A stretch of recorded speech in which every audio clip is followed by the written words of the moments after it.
You've got it tuned into the Zelos podcast. I'm your host, Rocky Snyder, and this week I got Rob Yang in the house. He's a nutritionist and educator, primarily with a whole bunch of PGA golfers, but he does dabble into the general population as well. He's a presenter for the Perform Better Training Summits. That's happening in Providence, Rhode Island, Chicago, Illinois, and Long Beach, California this summer, June, July, and August, not respectively. But check out performbetter.com for more information about it.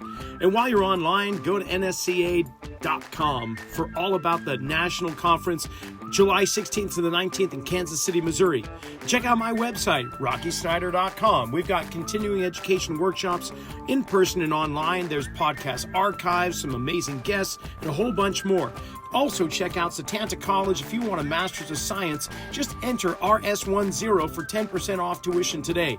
Follow us on Instagram at Rocky_Snyder. Click that darn subscribe button if you haven't done it yet, and enjoy the show. Rob, thanks for coming on, man. We connected, of course, through Perform Better a few years back. I've listened to many of your lectures and presentations, and it's going to be a joy to just have this sit-down chat with you because, yeah, I've said this before in the episodes. This is a selfish pursuit on my part doing this podcast because I get to have a person, an expert, and I can pepper them with as many questions that I'm curious about and want to know. And this episode is going to be up there on the list of how I gain knowledge because your background in nutrition, functional medicine, all of that. I want to soak it all in. So first of all, welcome to the Zelos podcast, Rob. Thanks for having me, Rocky. It's always good to see you. Always good to see you. You know where we need to see each other is out on the water. That's right. We got to connect. Our sons surf circles around us, but that's okay. Yep. We'll just stay in the center, let them grab a few, and then we'll take the choice select set waves as they're groveling for the insiders. How about that? Next time we're together for sure. I know Santa Cruz water is a little bit cold for your Southern California blood, but we've got plenty of rubber up here we can wrap you in, so don't you fret. How about this? How about we kick off with letting the listening audience know who Rob Yang is and how you got to be where you are right now? Yeah, so my path of where I'm at now, I have a different practice where sometimes I'm the nutritionist and sometimes I'm the strength coach. Sometimes I'm both.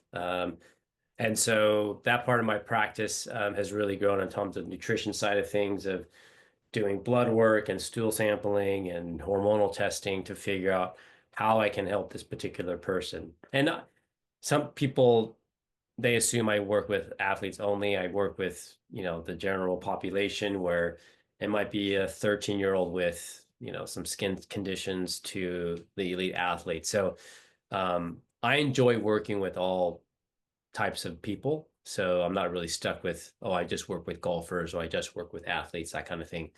And so, just like you said earlier, you had this itch about nutrition. You wanted to learn about things.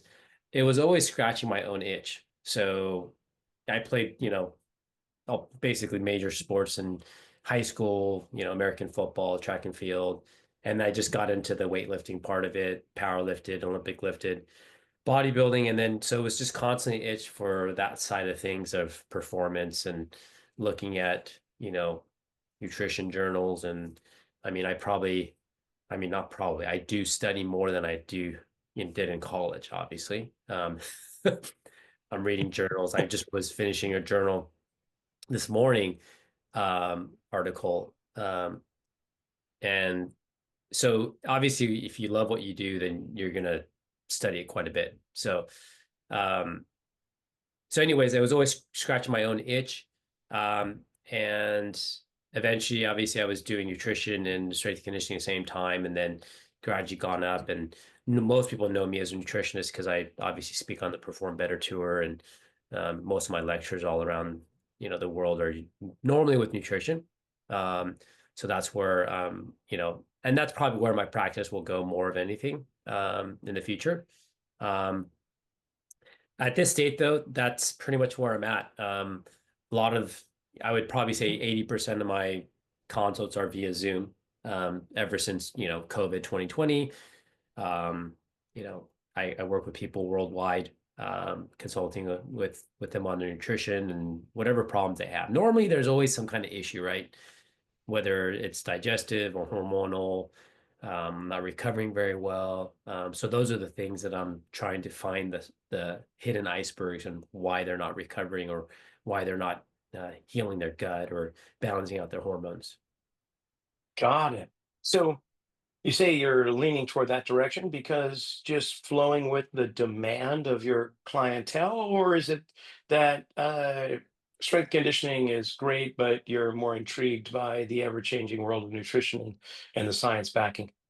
Uh, I'm intrigued to both. Yeah, I just signed another lease for my studio, and part of me is like, oh, from a business end, well, that's overhead every month, every year. So do I really need to do that? But I still enjoy working with people in that capacity. So I'm not ready to let that go. Obviously, over time, you invest in pieces of equipment and those kinds of things. And so yeah. I guess you can say I'm a hoarder when it comes to um, fitness equipment, that kind of thing. You find a piece, you're like, okay, I'm not ever letting this go, or I've got legal plates and those kinds of things. So, but well, time will tell. Over time, I might travel a little bit more next couple of years, but we'll see what happens with the strength and conditioning part of things. Where did you go to school? I went to just below you guys, University of California, Santa Barbara. Hey, all right, Yeah. not bad. But the thing is, I So, didn't start surfing till I got married. So I boogied, you know, boogie board, bodyboard, from, I don't know, sixth grade all the way through. I boogied up in Santa Barbara for a bit, but at that point, I was so invested in weightlifting and bodybuilding, powerlifting at that point. So I didn't really realize the type of wave that you have in Santa Barbara, obviously. sure. Now there's some good waves there for sure. Oh Yeah, yeah. I grew up myself body surfing on the coast of New Hampshire in the summertime. So, which is actually warm water when the Gulf Stream Yeah. gets strong at that time of year. But yeah, it wasn't until I got out to Santa Cruz that I really put a board between the water and my body. So I'm on the same level with you. But Yeah. uh, so from Santa Barbara, went back to Southern California, and Mm. then you started connecting with not only general population but athletes. These days, a lot of PGA players are some of your clients. Just give us kind of like not your resume, but uh, you've delved into NFL players, Mhm. other professional sports. But did you have any kind of desire to sign up to work with a team, like to be the team dietitian or strength conditioning coach or anything of that nature? In terms of the team sort of nutritionist or those kinds of things, I did think about it at one point. From a business side of things, just thinking back and talking to colleagues, I was always people always recommend, don't do it. I've done it before, and it sounds prestigious of being the strength and conditioning coach for this university, but somewhat your hands are tied to a certain degree, and so I Oh, didn't really want to yeah. have to deal with that. Um, I guess it's always been a goal. I mean, obviously, I just forgot now, but I've been the team nutritionist for the USGA junior national team. So believe it or not, in terms of having an official funded, national junior team, US has never had one. I mean, I've Wow. lectured all over the world. I've lectured in Spain, in Colombia. I mean, they all have a government funded, or funded for whatever reason national junior team officially, and they name 18 kids or whatever that is. The US really didn't have one until now, and so it's really exciting, really cool. And so anyways, I've been involved in that. So we've got um I think, well, now we've got, I think, 20 plus juniors on the national team. So we've had 3 camps already. So in that capacity, obviously we have a team of a physio and a strength and conditioning specialist, and then I'm the nutritionist. So just trying to get these kids up to speed in terms of nutrition and those kinds of things. So that part of it I'm involved in, as sort of like with the team at this point.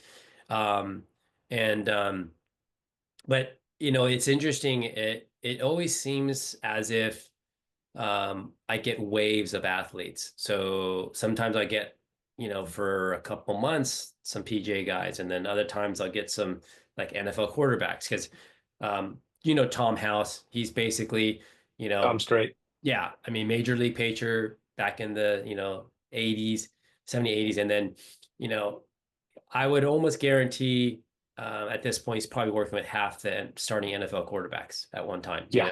like Yeah. usually. So normally if he got guys coming to town and they have questions on nutrition or they've got some recovery issues, he's like, hey, I want you to go see Rob. So sometimes I get, a load of those guys, and then sometimes I get other athletes. So it's interesting how it comes in sort of waves with their working with different athletes. But funny part of that was that when I first came out of school and I started the strength conditioning, CSCS, and that whole thing, I was like the guy that, I only want to work with athletes. That was my sort of thought process.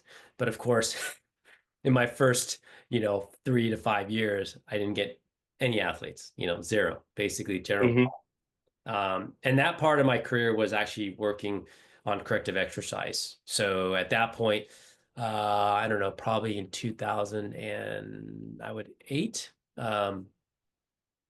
a little later. I taught for the Czech Institute probably for, I don't know, probably about 6 or 7 years. Nice. So that part of it, I was basically immersed in corrective exercise, dealing with lumbar disc bulges, spinal stenosis, spondylolisthesis, cervical issues.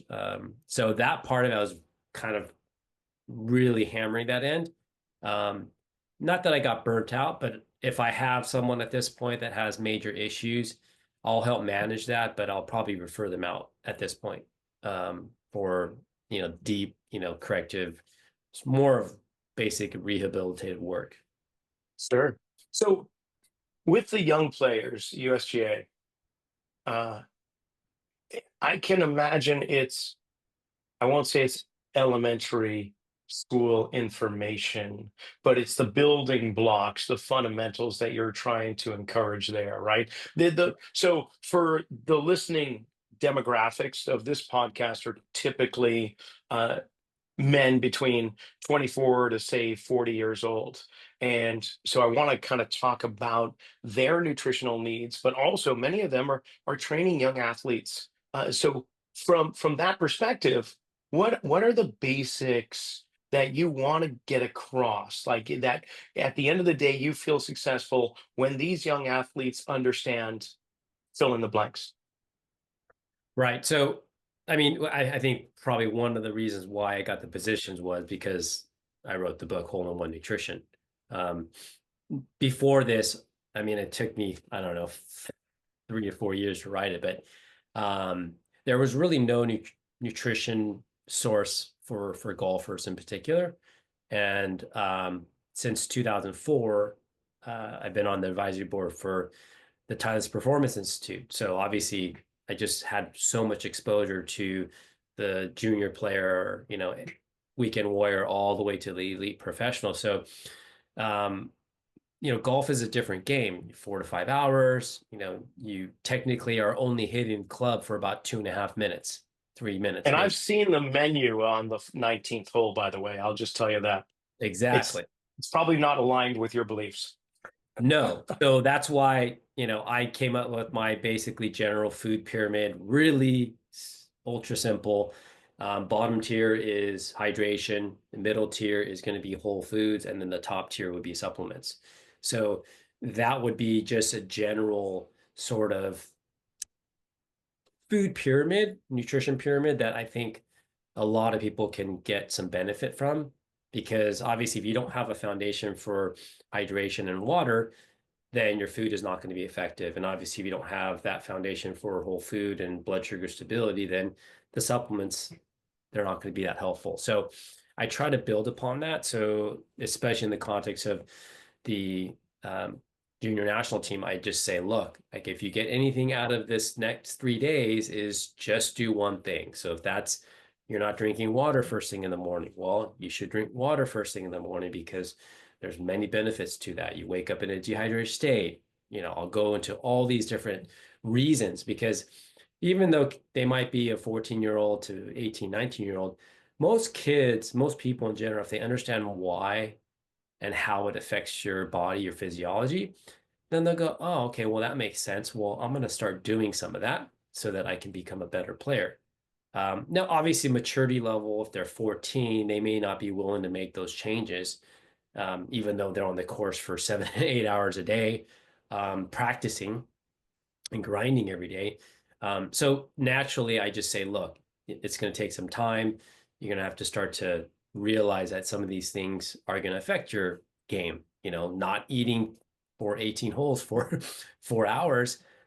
Yeah, you wonder why you made some dumb mistakes towards the end of the round. Well, maybe your blood sugar is dropping. Maybe you got pissed off after a shot and you were so livid mad at yourself, and then you didn't calm down after that. Well, that could be based because on your nutrition, you weren't stabilizing your blood sugar. Why do you believe there is a disconnect? If you do, I think there is a Mhm. disconnect between nutrition and performance historically. Like there's something. Whatever we put in our mouth, it just magically goes to where it needs to go, kind of thing. And Yeah. whatever we don't need, we have this disconnect between, like, no one is going to throw in sugar cubes into their gas tank and expect the engine to run on their Yeah. car properly, right? And and when we have a selection of fuel sources, we're going to choose it pretty much aligned with what the engine needs. But when it comes to the human engine and athletic performance, there's a complete disconnect. I think it definitely is getting better. Obviously, just in this day and age, and you got social Yeah. media, and people are like, "Oh, well, plant-based or carnivore." I mean, you got actually too much information these days. Um, but I think part of the reason there's a little bit of a disconnect is because you're not going to get results right away. Or, with exercise, you feel the effects of it, right? Like, oh, I pushed myself, I grinded today, my legs are sore today.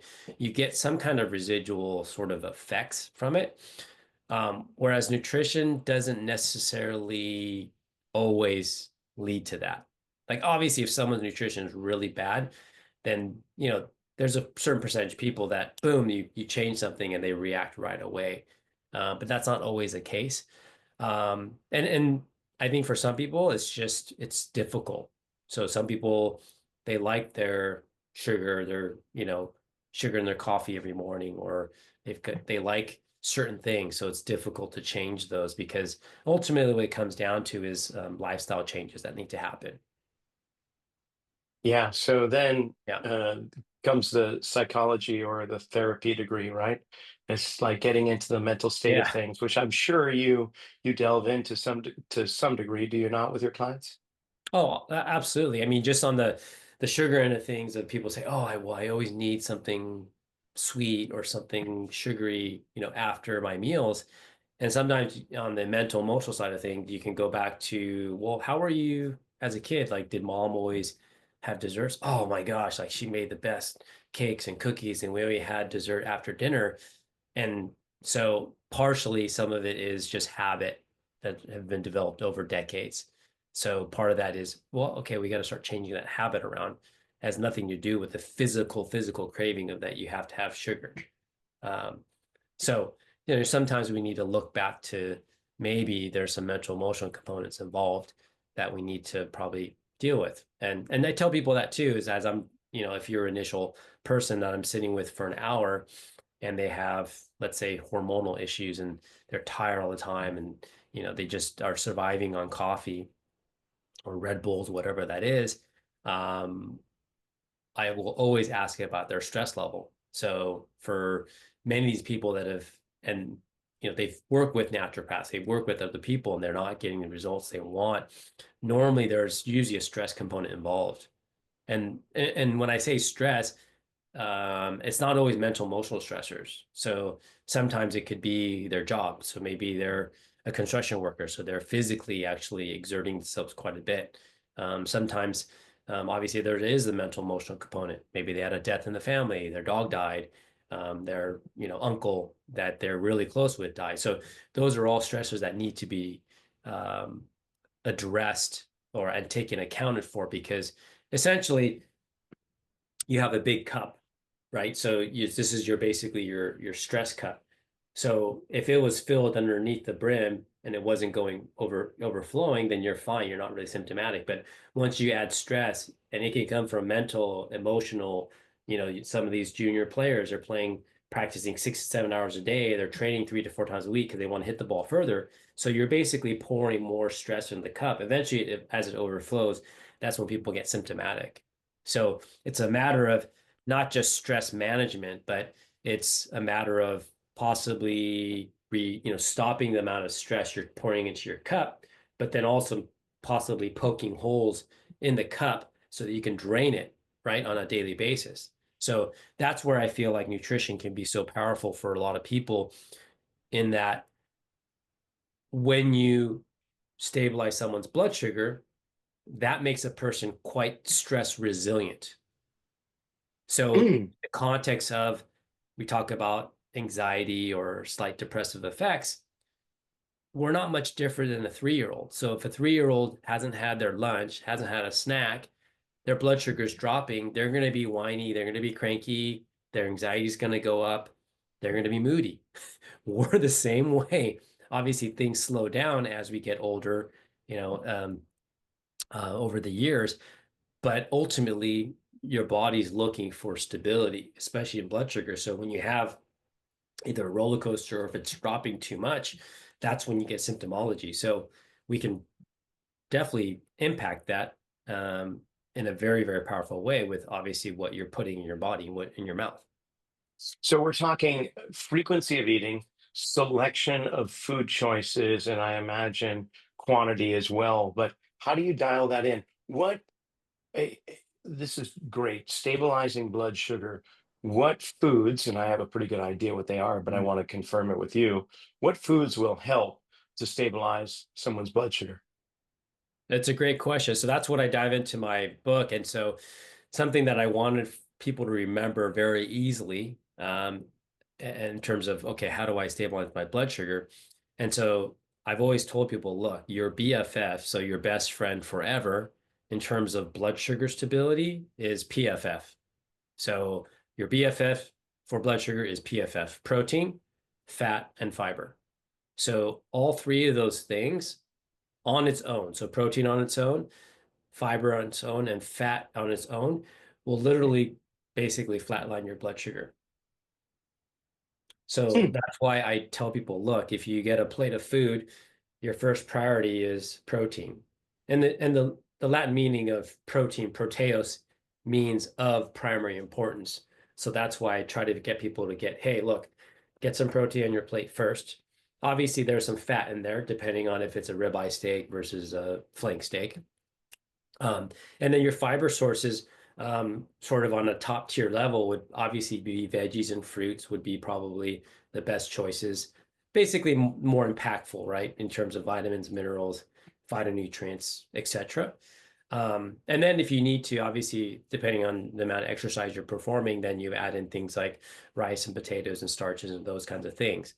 But, you know, even in back in Arizona when we had the camp in February, I told the kids, look, if you're like listening to this and I'm talking about eating some bacon and eggs with some raspberries and then some fruit or something before you tee off, and you're like, screw Rob, I'm not gonna do that. I hate that, or I'm gonna have my Captain Crunch cereal in the morning. I just said, look, do me a favor, do that, but still have some bacon, okay, with that, or some sausages.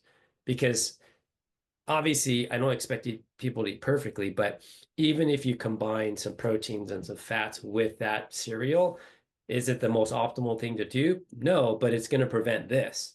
So they might not be like the Mhm. valley of blood sugar, but they might be like that, which will be a much better situation rather than just eating, bagels, a cereal, and some orgeat before you go play. They're probably going to be hungry in 45 minutes an hour, and then they're going to probably crash in about 2 hours, wondering, why am I so tired, or why am I so moody? Why did I get so pissed off after that last shot? So, what I'm gathering from you and your approach is that you try to find the middle ground. You don't go to one specific camp of belief, meaning uh, strictly plant-based, vegan Mhm. only, or we're going to go into the keto where it's all about meat and butter or whatever the case may Right. be. You're going to say, okay, if that's the approach that you want to take, great, let's manage around that, now navigate through that.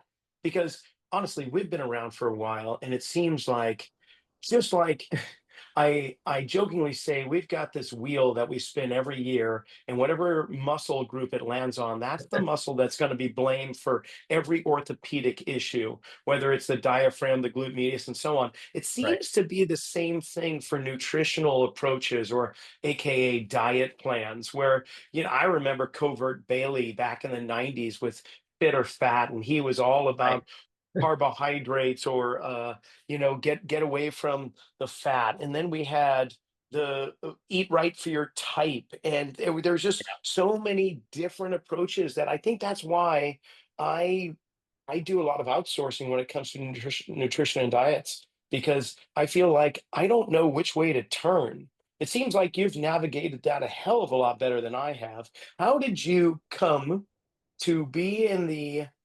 philosophy and the center in which you orbit right now, in terms of all of the information that's circling around you? A lot of trial and error. I mean, just when you say keto, I mean, um, I experimented with keto back in 93. Way back. I mean, and even before then, it was the Hmm. Banyan diet and that sort of thing. And whenever I think about nutrition, basically what it is it's like fashion, right? It could just go in cycles, Truly. So I told my wife, we'll keep the bell bottoms because probably in, 5 or 10 years, they're going to come back in style. And that's literally what it's like, especially with And social media, because, you know, it's whether it's keto or whether it's, these different types of diets, they've all been there. Um, the PFF is sort of a principle, right? I don't tell people like, oh, everybody has to eat this way. I say for most people in general, that's sort of your base and foundation. And then you might have to shoot off of that. So a perfect example is one of the young juniors, he's 6'1", I think 125 pounds, like soaking wet. So he's really basically a beanpole.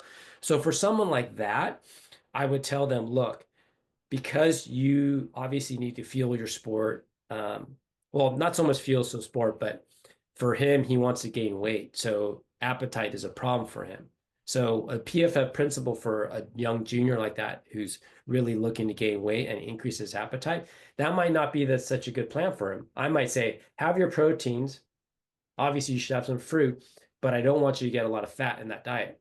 I want you to actually push some more starches with your protein with that particular player. So I tell people, look, it's a base and foundation. Like if you take, one guy who's 50 years old, he's an executive and he sits for 6 to 8 hours a day, but he plays golf 3 times a week. He's in Southern California, right? Weather is good all year round. For that particular guy who's maybe could lose a few pounds, I say go PFF most of your meals, or if he goes sees and he works out 3 times a week as well, then okay, have some rice or have some faster digesting carbs after you train in general. So that's why I say, look, it's based off of your activity level. Um, Hmm. so, do I say for everybody? No. And there's certain times and purposes for maybe keto. There might be certain times and periods for something like carnivore. If someone tells me like, I tried the carnivore and all my symptoms went away, I go, okay, well, we're going to maybe do that, or maybe we're going to do some blood work to see what your immune system is reacting to in regards to food sensitivities. Okay, well, maybe we'll look at that. And then that way we can pinpoint, okay, these are the big ones you need to avoid. And I want you to follow this plan for this amount of time, and then we'll figure out what's going on. I don't know. Right on. Just molding it into whatever the person needs, obviously. Yeah, I mean, and that's where people get hung up. They go, "Oh, well, Rob only recommends, basically protein and vegetables." I go, well, that's your base foundation. Most people should be eating that like 70% probably the time.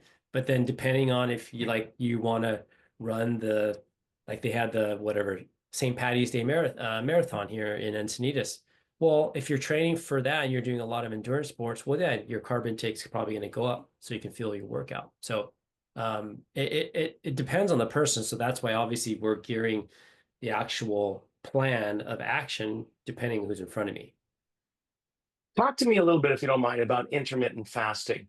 Give Hmm. me the ins and outs, if you don't mind. I've got so Sure. many people asking about it. So, Yeah. what's your take? Yeah, I think intermittent fasting, it's a tool. It's a tool in the toolbox. Some people think like it's a hammer and they look at everything as a nail. Sure. But again, it kind of comes down to who's in front of me. So I think it can be useful. So normally, for your listeners that are hearing this podcast, intermittent fasting or time restricted eating, technically they say in the literature, basically what it is you stop eating at 8 o'clock at night, and then you obviously sleep, and then you don't eat breakfast, and then you break your fast at 12. So basically you're fasting for 16 hours, and then you refeed window is 8 hours. And I've been playing around with that since 2010. So I would say JB, John Berardi, he's a well-known nutritionist in the industry, and he came out with the ebook long time ago. But even before that, he's like, Rob, I've been doing this. Like, you should check it out. And if anybody knows about JB, he was like the 5 to 6 meal a day guy. So this was complete the opposite spectrum for him. And I think it can be used for some people, but the timing of it is what's really critical. And I would say the biggest mistake in the fitness industry is that people will try to do that and they train in the morning at 6 o'clock to 7 o'clock. So they Mhm. trainer or they go to a class and they train from 6 to 7 and they fast from 7 to 12. So Uh, that environment, essentially you've been sleeping for 8 hours. Hopefully you have. You wake up, you're actually in technically a catabolic state because your blood sugar's been dropping and progressively dropping through the night. And you wake up and you hammer yourself with exercise. So now you've actually put yourself in a catabolic state because now you got cortisol levels going up, you got adrenaline, noradrenaline going up, which what you want to happen as you're training, right? Because you're actually trying to mobilize energy sources. You're basically being chased by the tiger when your workouts. Um, yeah. but what's critical is after you finish training at 7 o'clock for 6 to 7, you want to stop that catabolic process. So we know in strength and conditioning that in general, depending on the loads and the volume and sets and so forth, that around 45 minutes or so, you get that increase in testosterone, but you also get a concomitant rise in cortisol. So what you want to do is you want to drop the cortisol by eating after you train. But what's happening is you're constantly having this sort of elevation of cortisol for an additional 5 hours, and then you break your fast. And a lot of people, they either end up losing a lot of strength that way, they end up losing muscle mass, and it becomes a real problem. And then for females, we have to be very, very careful because I usually say to the husbands, look, you're like a Ram truck, 4x4. You can go over curbs, you can go over rocks and all kinds of other things. Your wife is a Ferrari, okay? She cannot do that, okay? Um, she's just as beautiful as you are, but you got to take care of her, right? Like you're not going to run over curbs and blocks and the rocks and those kinds of things in Ferrari. So in terms of obviously a female being different than the male, they have a monthly menstrual cycle. And so sometimes for females, if you go with intermittent fasting, it's probably maybe too severe of going without stabilizing their blood sugar. And there's actually some literature out there where they've actually shown that their DHEA levels actually drop quite a bit when they're intermittent fasting. Hmm. Basically, DHEA is basically that's the yin of the yang for stress balance. So DHEA and cortisol, they're kind of like brother and sister, so they work together. But oftentimes, with a lot of stress that people have, their cortisol levels are too high and their DHEA levels start to plummet. And DHEA is very, very important for um, repairing your tissues, brain tissue, your gut lining, your ligaments, all kinds of other things. And so that tends to drop down even further. So if you take a female who's an attorney who's super stressed out, got 3 kids and handling the finances and business and those kinds of things, for them to do intermittent fasting is probably not going to be ideal. They'll probably get worse over time because they're not going to be able to handle the stress load of things because eventually over time their DHA levels drop as their stress level keeps going up with the stress hormone cortisol. So yeah, Hence the importance of doing blood panels well, and that's where, yeah, tests and the so on. blood panels, so, if you're not assessing, you're guessing. So that's why in terms of blood work, and obviously you see it on, social media of all these companies that are coming out besides LabCorp of, okay, you can get your 100 plus, blood, biomarkers and figure out what's going on. Um, what I'm kind of seeing with that is sort of uh, being dysfunctional is that either they're using a logarithm, right? So they punch numbers in and then they're like, okay, spew, this is your supplements of what you take. And then there's general lifestyle recommendations. And what I try to get across to people is yes, we are looking at, okay, your vitamin D level is low, your folate level, but why is it low? So, um, for example, with folate and B12, well, if they've been a vegan for the last 2 years, 3 years, well, obviously they're not getting enough folate and B12, so that's going to be low. So then we have to have a conversation of, well, why are you going vegan or vegetarian? Well, if it's for religious reasons, that's a really tough one. If it's for purely health reasons, and they're like, well, I've heard that, eating meat is bad for you, and, therefore I went more vegan. Well, I said, look, your blood work is telling you that your folate, your B12 is low. So you're going into macrocytic anemia. Basically, it's just a type of anemia Hmm. that we need to address. That's one of the reasons why you're probably not getting oxygen to all parts of your body, your brain, all kinds of other things, because you don't have that folate and B12. And so the what I'm seeing is I'm getting, and this is just my experience, is that people are getting these blood works, they're ordering it because they can do that as a consumer, and they get it, and they're like, well, they're just taking, say, supplements A through D, and then they're not really lifestyle changes or Got it. specific nutritional changes of, hey, you need to do this, those kinds of things. Like I use supplements all the time, but we go with food first and water first, and we try to do that as much as we can. And then if there's any underlying gut issues or liver function issues, then we have to address those first. So when it does come to supplements, because that's always a question that Right. comes up, what kind of supplements do you recommend? Well, I it all really depends upon the individual, but are there some basics that you would say, like obvious? I'm going to say obvious, but I may not be.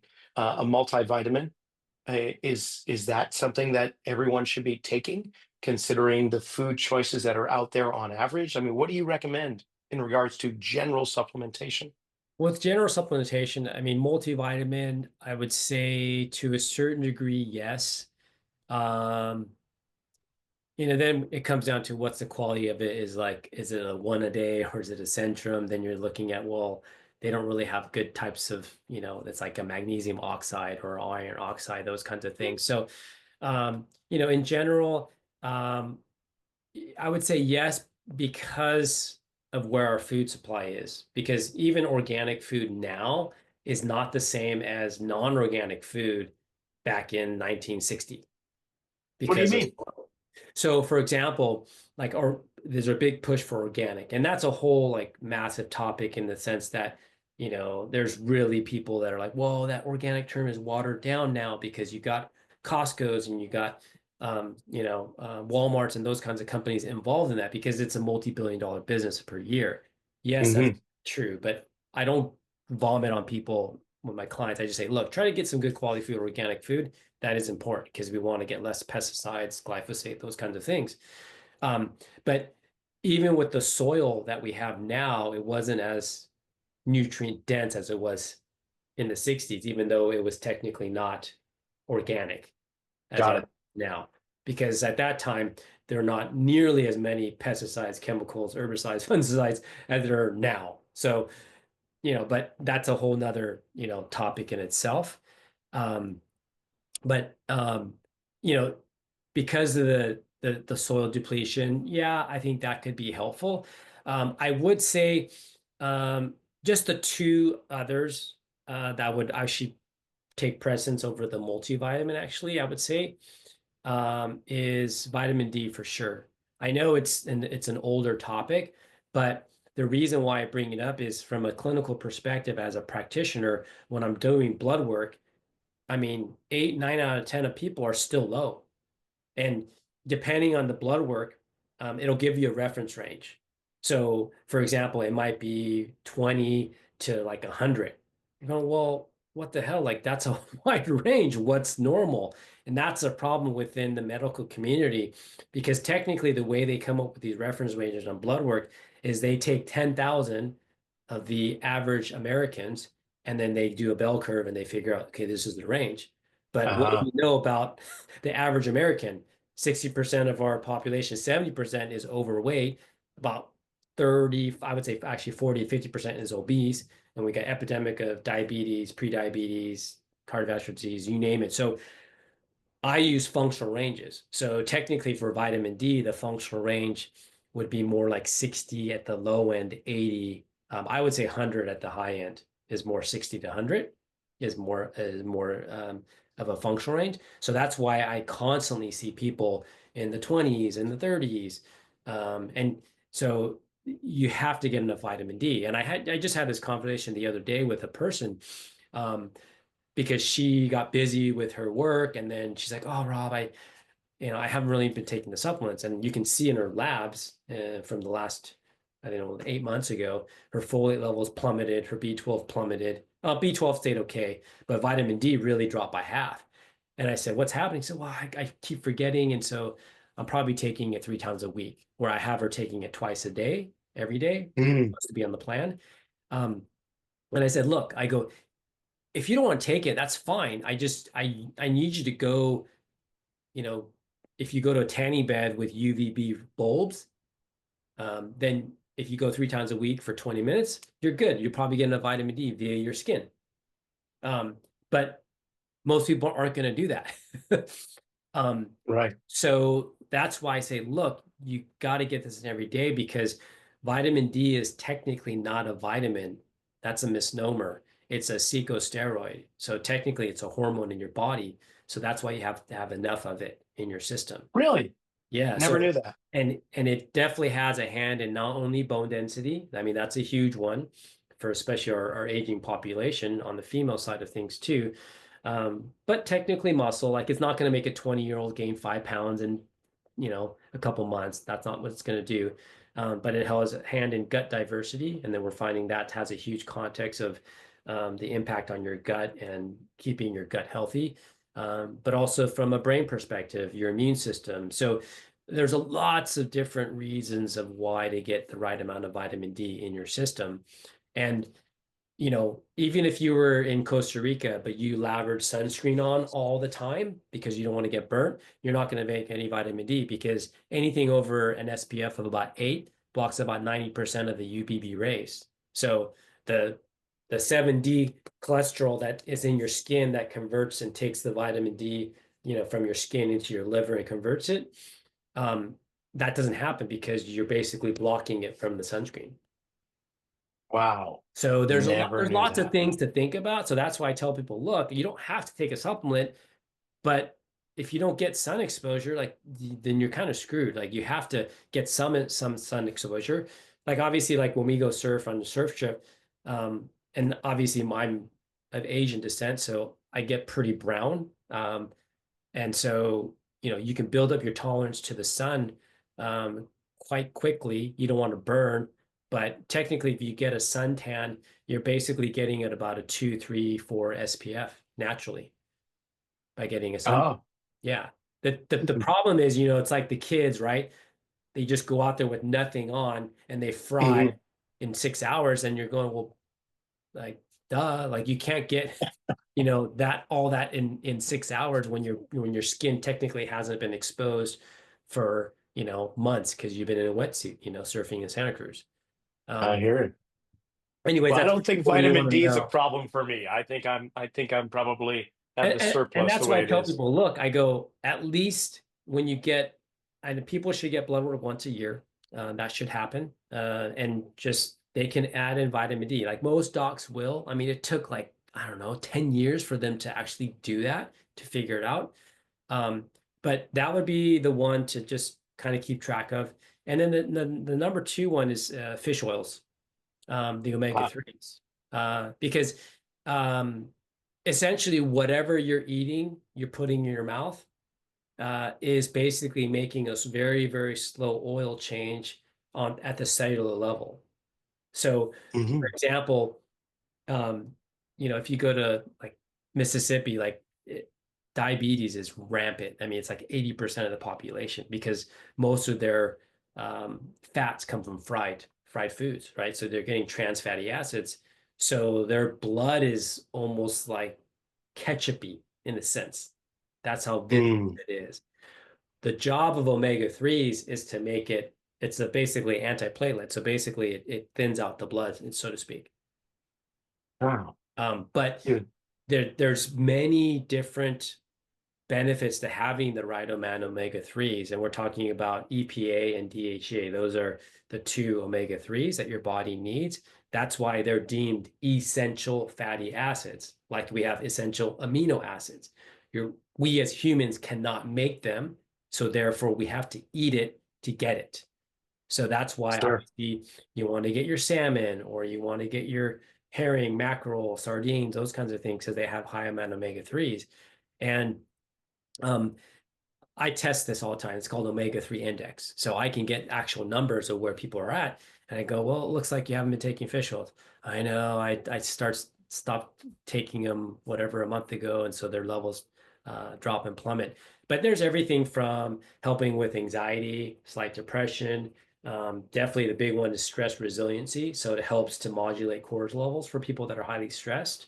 It helps with body comp in terms of body fat loss and then maintaining lean body mass, as well as anxiety. So there's many benefits to them. And so it's just interesting because I see people post things like, oh, omega-3s are bad for you now. You shouldn't take them because they're highly, highly sensitive to heat and light and those kinds of things. I go, well, you're saying this one thing based off of one study that says it possibly could be negative to 1,000 studies. So for me, I'm going to take 1,000 studies that have been done over the last probably 5 decades. Right on. And that's kind of where our social media is, right? Like it's basically comes down to what can we sensationalize basically? What's the opposite of what's been said, right? And that's kind of where social media is, wherever you can get views on or clicks on. And that's unfortunate, you know. Well, That's why I speaking go of through this social media, exploration process so people have understanding. what about your social media? Because I have a feeling it's just not that way. Where can people follow you? Do you have an Instagram handle? Yeah, so it's just Robert Yang, Yang. And then my website, if you want to look into what I do, robertyang.net. If you go to .com, it's a comedian. So just so you know, my second job is not a comedian, but it's robertyang.net. So, if you guys have, stuff you want to look at, go and visit that site. And then obviously my social, Robert Yang on it, IG. And of course, you're going to be at Perform Better Summit. Which one are you speaking at? Are you going to be at Long Beach this year? Yeah, I'm going to be at Long Beach. All right. So that's going to be July 16th, 17th, roughly around there. Yeah. Definitely a place to check out. Rob, I knew that you would not let me down. I learned so much in this amount of time, and I can't believe the time's flown by the way it has. I know we're just scratching the surface, so we're going to have to do this again, go deeper. I'd love to learn about hormone balancing, testosterone as we age, all this stuff that I didn't have enough time to ask you questions for because it was filled up with enough useful information. So I can't thank you enough. Yeah, of course. Thanks for having me, Rocky. It is a pleasure. Well, that's a wrap for this episode of the Zelos Podcast. I can't thank Rob enough for coming on. Can't wait to see him at the Perform Better Summits. Remember, it's Long Beach, California. That's going to be in July. Chicago kicks it off in June, and then it finishes in Providence, Rhode Island in August. Go to performbetter.com to find out more information. While you're at it, check out the National Conference for the NSCA, July 16th to the 19th in Kansas City, Missouri. Remember, you always got a good resource within my website, rockysnyder.com. Check it out, and check out my book, Return to Center. We'll see you next week.